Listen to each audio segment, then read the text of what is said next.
চলো দেখে নেব এই মুহূর্তে তুমি যার কথা ভেবে রিডিংটা দেখছো, তোমার যে পার্সন রয়েছে তার এনার্জি ফিলিংস কী রয়েছে তোমাকে নিয়ে।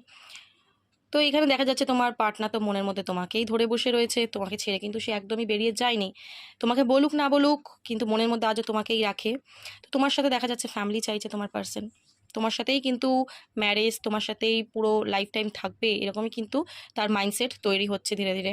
তো সে তোমার থেকে যতই দূরে থাক, ফোকাস কিন্তু পুরোপুরি তোমার উপরে। সে দূরে থাকলেও তোমাকে কিন্তু মানে প্রচুর ওয়াচ করে, সেটা সোশ্যাল মিডিয়ায় হোক বা কোনো মানুষের মাধ্যম দিয়ে হোক, যাই হোক, লক্ষ্য কিন্তু তোমার দিকেই রয়েছে, ফোকাস তোমার থেকে সরে যায়নি।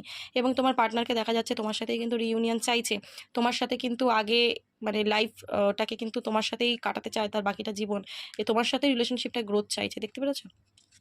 খুব ভালো এনার্জি আছে, খুবই ভালো এনার্জি আছে, এবং তার সকল নেগেটিভিটি না রিলিজ হচ্ছে, সে নিজেকে হিল করছে।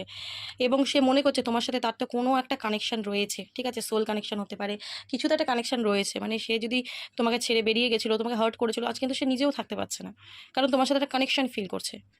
ঠিক আছে, ডেফিনেটলি তোমরা কোনো সোলমেট ইয়া তো টুইন ফ্লেম জার্নিতে থাকতেও পারো। ঠিক আছে, যদি সেটা নাও হয়, ও তোমার সাথে একটা স্ট্রং কানেকশন ফিল করছে। তো তোমার সাথেই কিন্তু ফ্যামিলিটা যার জন্য চায় আজকের ডেটে, ঠিক আছে, রিউনিয়ন এবং ফ্যামিলি। তো এনার্জি তো খুব ভালো, এনার্জিটাকে ক্লেম করো এবং ইউনিভার্সকে গ্র্যাটিটিউড প্রে করো। ওকে, চলো, থ্যাংক ইউ সো মাচ।